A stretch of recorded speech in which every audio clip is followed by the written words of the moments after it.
America থেকে ইংল্যান্ডের উদ্দেশ্যে রওনা দিয়েছে। প্লেনে রয়েছে দুইজন পাইলট। প্রধান পাইলটের নাম হচ্ছে ক্যাপ্টেন উইলিয়াম, আর তার কো পাইলট ড্যানিয়েল। এই উইলিয়াম এবং ড্যানিয়েল এর আগেও বেশ কয়েকবার পার্টনার হয়েছেন, এজন্য এবারও তারা বেশ খুশি।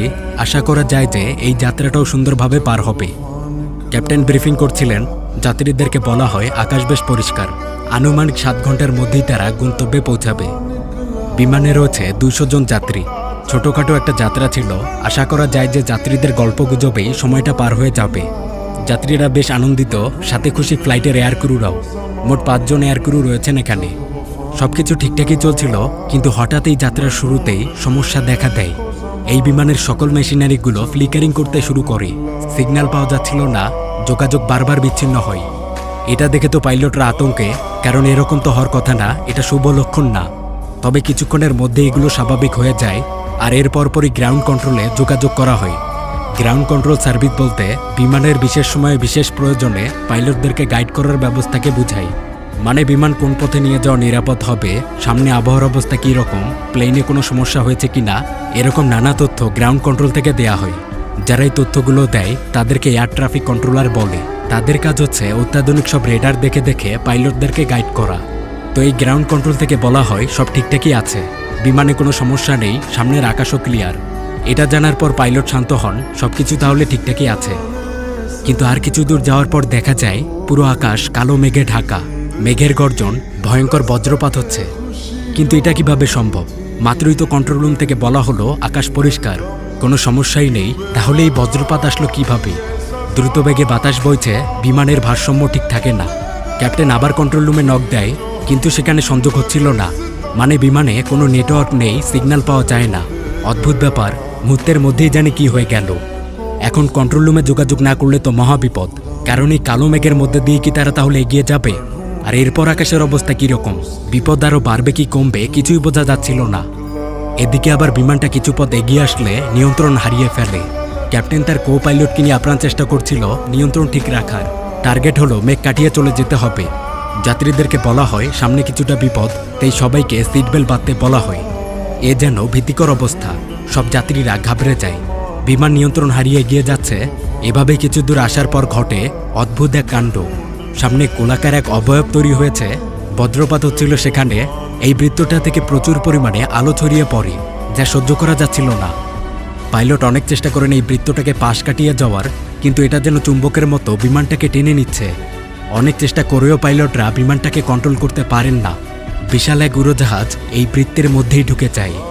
পুরো বিমান কেঁপে উঠে, সবার শরীরে এক অদ্ভুত শিহরণ বয়ে যায়।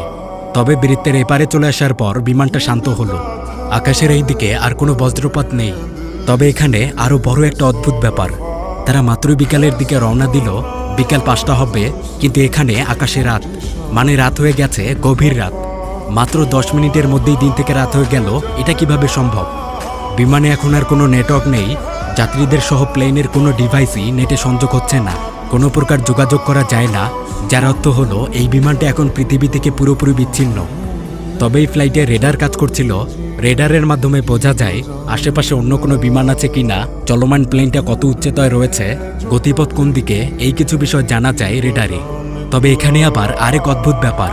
বিমানের বেশিরভাগ অত্যাধুনিক ডিভাইসগুলো কাজ না করলেও এই রেডারটা ঠিক আছে। কো পাইলট ড্যানিয়েল তখন জানায় এই রেডারটা অনেক পুরনো। এই বিমানের সবকিছুই প্রতি বছর পরিবর্তন করা হয়, তবে এই রেডারটা বিগত 50 বছর থেকে এই বিমানেই রয়েছে, পরিবর্তন করা হয়নি। বিষয়গুলো বেশ অদ্ভুত। পাইলটরা কিছু বুঝতে পারছিল না, তারা শুধু ভাবে প্লেনে সমস্যা হয়েছে। তারা আশায় আছে কন্ট্রোল রুম থেকে হয়তো এইসব কিছু ঠিক করে দেওয়া হবে, তারপর আর কোনো সমস্যা থাকবে না। এদিকে যাত্রীদের বেসামাল অবস্থা। তখন পাইলটরা জানান আকাশ খারাপের জন্য এমন হয়েছে। এটা আসলে অস্বাভাবিক কিছু না, বারমুডা ট্রায়াঙ্গেল পার হওয়ার সময় এরকমই প্রায়ই হয়। এটা একটা মিথ্যা ছিল, তারা কোনো বারমুডা ট্রায়াঙ্গেল পার হয়নি। যাত্রীদেরকে শান্ত করার জন্য তারা এই মিথ্যাটা বলে। এরপর পাইলটরা এগিয়ে যায়। কিছুক্ষণ পর ক্যাপ্টেন লক্ষ্য করেন রেডারে তারা ব্যতীত অন্য কোনো বিমানের চিহ্নই নেই। মানে তাদের কাছাকাছি 50 মাইল পথ পর্যন্ত অন্য কোনো বিমান আর নেই। এরকম তো হওয়ার কথা না, আকাশের এত বড় পথ নিয়ে তারা শুধু একাই এখানে রয়েছে। রেডারের সিগন্যালগুলো অদ্ভুত, তেমন কিছুই বোঝা যায় না। আবার চারদিকের পরিবেশ দেখে মনে হয় এটা আমেরিকার কোনো পথই না। উইলিয়াম ভাবে তারা অজানা কোনো পথে এগিয়ে চলেছে। তখন তিনি সিদ্ধান্ত নেন প্লেনটা তিনি একটু নিচে নামিয়ে দেখবেন, তাহলে পরিবেশ দেখে হয়তো বোঝা যাবে তারা আসলে আছে কোথায়। কিন্তু এটা করার আগে তিনি একজন ক্রুকে কল দেন। তার নাম হচ্ছে ক্যামেরন। ক্যামেরনকে বলা হয় যাত্রীদেরকে শান্ত করে রাখতে। বিমান এখন একটু নিচে নেমে আবার উঠে যাবে, এতে একটু ঝাঁকির সৃষ্টি হতে পারে, এতে আবার তখন যাত্রীরা একটু ভয় পেতে পারে। ক্যাপ্টেন এরপর বিমানটাকে কিছুটা নিচে নিয়ে যান। এদিকে আবার নিচে নামার সাথে সাথেই দেখা যায় রেডারে 10-12টা প্লেন একসাথে চলে এসেছে। মানে তাহলে নিচের দিকে বেশ কিছু বিমান আছে। এতে ক্যাপ্টেন বেশ তৃপ্তি পান, কিন্তু কো পাইলট ড্যানিয়েল জানায় অদ্ভুত বিষয়। রেডারে যে প্লেনগুলো মাত্রই ধরা পড়ল, এগুলো সাধারণ কোনো যাত্রীবাহী বিমান নয়। এগুলো আকারে অনেক ছোট, সেগুলো আবার খুব দ্রুত উড়ে যাচ্ছে। এদিকে বিমান আরও কিছু নিচে নামার পর দেখা যায় এখানে এক অবাক কাণ্ড। নিচে খণ্ড খণ্ডভাবে বোমাবাজি হচ্ছে। ছোট কিছু যুদ্ধ বিমান উড়ে যায়, মনে হয় এখানে কোনো একটা যুদ্ধ হচ্ছে। কিন্তু যুদ্ধ কি জন্য? এ সময় যুদ্ধ অবাক করা ব্যাপার। এই শহরের উপরে ধ্বংস চালানো হচ্ছিল। এই দৃশ্য দেখে যাত্রীরা অনেক ভয় পেয়ে যায়। তাদের এইসব কিছু স্বপ্ন মনে হচ্ছিল। ক্রু মেম্বাররা যাত্রীদেরকে শান্ত রাখার চেষ্টা করে। হৈহুল্লোর অবস্থা। একসময় দেখা যায় ক্যাপ্টেনদের কাছে এক যুদ্ধ বিমান চলে এসেছে। উইলিয়াম ভয় পেয়ে যান। দ্রুত বিমানটাকে আবার উপরে নিয়ে আসা হয়। উপরে আসার পর পরিবেশটা শান্ত হলো। তাহলে কথা হচ্ছে ক্যাপ্টেনরা এখন যেখানে যে পথে রয়েছেন তার ঠিক নিচে কোনো না কোনো যুদ্ধ হচ্ছে। কিন্তু এটা তো সম্পূর্ণ আজব ব্যাপার। অন্যদিকে যাত্রীরা আতঙ্কিত। তারা ক্রুদের কাছে জানতে চায় নিচে আসলে হচ্ছেটা কি, আর তারা কোন পথে যাচ্ছে। ক্রুরা এখানে তেমন কিছুই বলতে পারে না, তারা শুধু একটু ধৈর্য ধরতে বলে।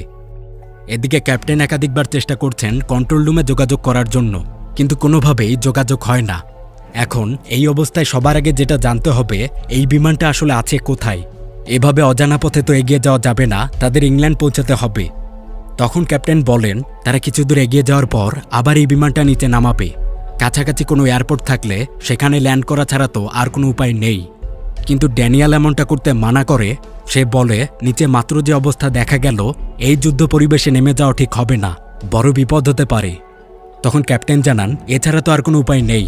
এভাবে ভেসে থাকলে কয়েক ঘন্টার মধ্যেই সব জ্বালানি শেষ হয়ে যাবে, তখন তো বিমানের আরও বড় বিপদ। অন্যদিকে বিমানের এই যাত্রীদের মধ্যে দুইজন ছিলেন ইতিহাসের প্রভাষক, ডেল এবং বেনেট।